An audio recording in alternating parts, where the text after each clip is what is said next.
guys! Welcome back to my channel. It's so nice to be back. Did you miss me guys? I've been MIA for the past month or so. Siguro mga 4 months to 5 months na rin dito sa YouTube. Hindi na ako naging consistent maggawa ng videos or mag-upload ng videos. Madami ako actually guys pending videos pa na dapat i-edit but I just really took a pause. Medyo I think na burnout din kasi siguro ako mag-edit and all. I missed you guys a lot. I missed making videos, I missed editing videos. Parang na-miss ko yung creativity side ko dito sa YouTube kasi iba talaga yung nagagawa ng YouTube guys. Iba talaga siya. Comparing sa TikTok, medyo active ako sa TikTok kasi nagpo-post pa rin ako doon ng mga mini vlogs, ng mga makeup videos, ng mga boodles, ganun. Pero dito sa YouTube kasi, iba kasi yung feeling na yung videos mo, pag-iisipan mo talaga, you will really take the time to edit the video and explore different creative sides sa editing, sa paglagay ng music and some sort. Ayun, so masaya din yung part na yun na nakakamiss. But I guess medyo siguro na burnout lang ako ng very slight. I don't know, marami rin kasing nangyari lately. This past few months na kailangan ko talaga mag-pause, really take the time and heal. But this is going to be my comeback video since starting from now, I will start to be active more here on YouTube. I will upload more videos, edit more videos para at least, diba, maging consistent na tayo. Sana mag-grow na rin yung channel natin. Hopefully, lately kasi nagkakaroon talaga ako ng madaming ideas sa mga videos. I guess it's really time to come back and do videos again. But since this is my comeback video, let me share with you guys where I've been, what I've been up to, and how I've been this past few months. I also wanted to share with you a little bit of my life realizations lately with a part of adulting, with a part of relationships and some sort. Early half of this 2023 has been really heavy for me, emotionally, physically, mentally. Talagang 2023 has challenged me a lot.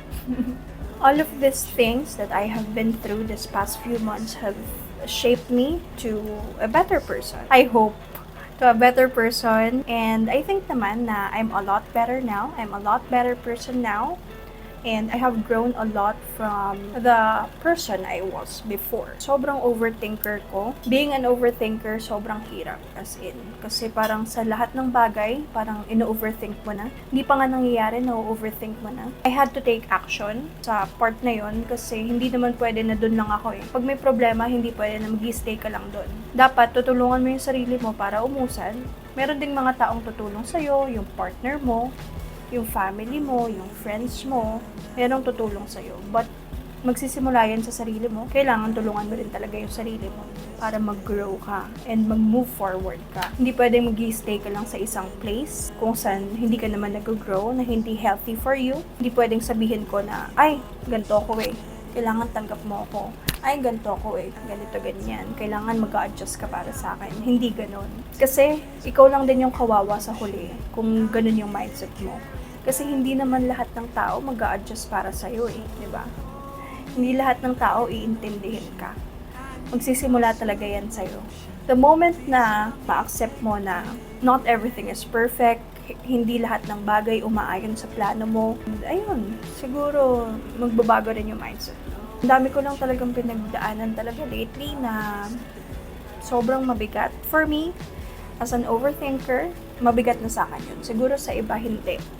Pero sa akin mabigat na yun. Hindi ko na di-disclose isa-isa yung mga bagay na yun. But what I will discuss are my life realizations. And yung past months na yun, walan talaga ako ng motivation mag-work, gawin yung mga bagay na gusto ko. Even mag-makeup, guys, as in. Makeup, it is really my passion, guys, ever since before. Even mag-makeup, tumayo ako. For a time din, nawalan din ako ng gana gumawa ng TikTok videos. Naging inactive din talaga ako. Buti na lang, lately, medyo nagiging consistent na ako sa paggawa ng TikTok videos, ayun, short videos. Medyo, kumbaga, bumabalik na yung spark ko. I mean, hindi ko talaga minadali, and I know that it really takes time to heal.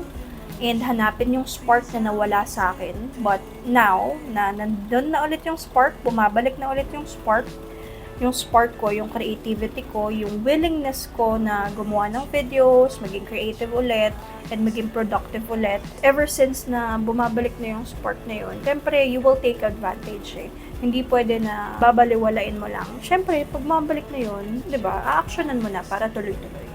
Yung life realizations ko, gusto ko siya i-share on another video para mas in-depth, mas mahaba, and maisa-isa ko talaga ma-share each detail dun sa video na yon. I think that will be a lot better. For this video, I'm just going to discuss what I've been up to lately, this past few months, where I've been, and how I've been. It's also nice to mention how I healed, the steps that I have done to heal. So, first siguro is where I've been this past few months. This past few months, I think I was just getting to know myself a bit more. I've been consistently going to the gym for about few months now. Siguro magpo 4 months na rin, the same time na nag-stop ako gumawa ng YouTube videos. One factor na rin yun guys, kaya medyo nawalan ako ng time mag-edit dahil pumasok na rin talaga yung pag-gym ko. It's a discipline, it's a dedication. So sa isang araw, naglalaan ako ng mga 2 hours, maximum 3 hours sa isang araw para pumunta sa gym. What I do guys is weight training with a little bit of cardio. Nai-enjoy ko talaga yung weight training. Nakita ko talaga yung effect niya sa body ko ever since na I started going to the gym.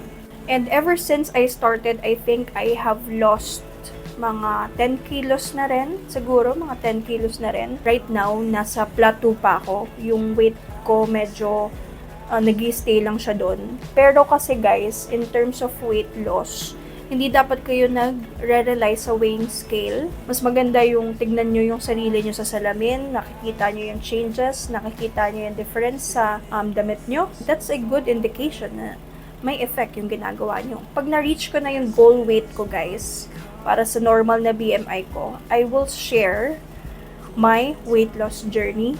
Kasi ngayon, hindi ko pa siya completely ma-discuss kasi nandun pa rin ako sa gitna eh.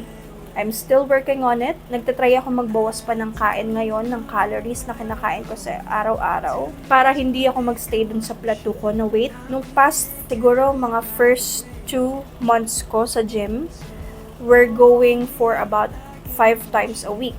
Now, this month, medyo nabawasan na kasi sobrang medyo nabibisi na rin sa trabaho. And ayun. So, 3 times a week na lang. Kasabay ko yung boyfriend ko, yung partner ko. Kaming dalawa. Ayun. Siya kasi, weight gain. Ako, weight loss. Ayun. So, we motivate each other. Masarap siya sa pakiramdam, guys, yung pagpupunta sa gym. Parang nakiklear talaga lahat ng mga naiisip mo. I feel that I'm really taking care of myself when I'm at the gym. Nakiklear talaga lahat ng thoughts ko. Iba kasi yung feeling eh. Pag nag-exercise ka kasi, yung hormones mo, merong nare-release na happy hormones. So, I think yun.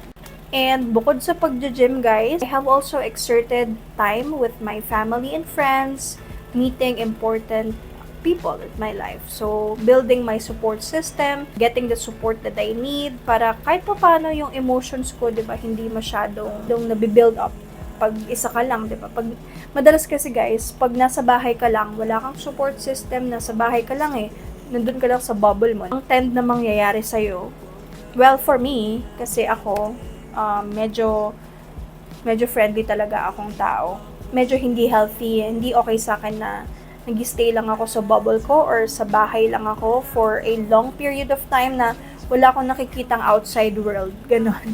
Hindi siya healthy sa akin kasi ang tend na nangyayari noon, medyo nadidrain ako. Mental health ko medyo nagiging unstable pag lagi lang ako nasa bahay. Ang dami ko naiisip. It's important to give yourself a space para lumabas from time to time. Lumabas ka.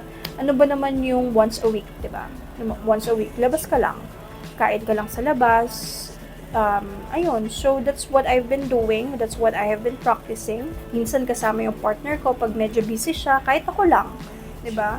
I am also trying to love myself na ako lang. Okay lang yun. That's okay.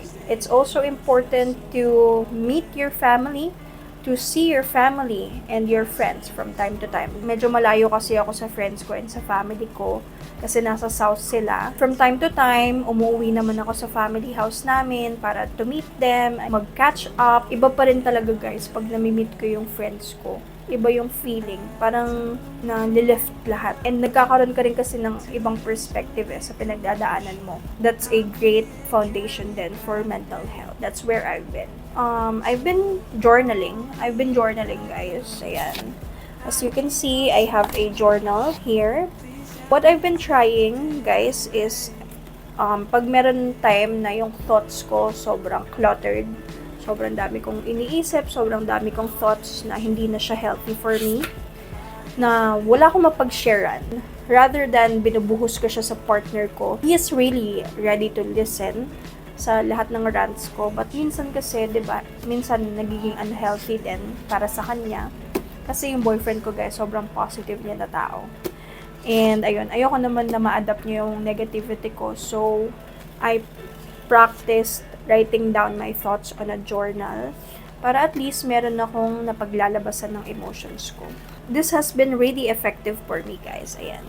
Medyo may release ako ng thoughts ko, kumbaga, through journaling. And pag meron din akong mga deliverables sa sideline ko, which is content creation, sa TikTok, ayan, pag meron akong mga to-do list, nilalagay ko na lang din dito sa journal ko. Nilalagay ko rin dito, guys, yung mga plan ko na YouTube videos gawin. So, watch out for that. I'm also really trying to love myself more. Kasi, for a time, guys, medyo nakakalimutan ko na rin kasi yung sarili ko madalas eh. I've been really focusing on myself, my mental health, still spending quality time with my partner, syempre, from time to time.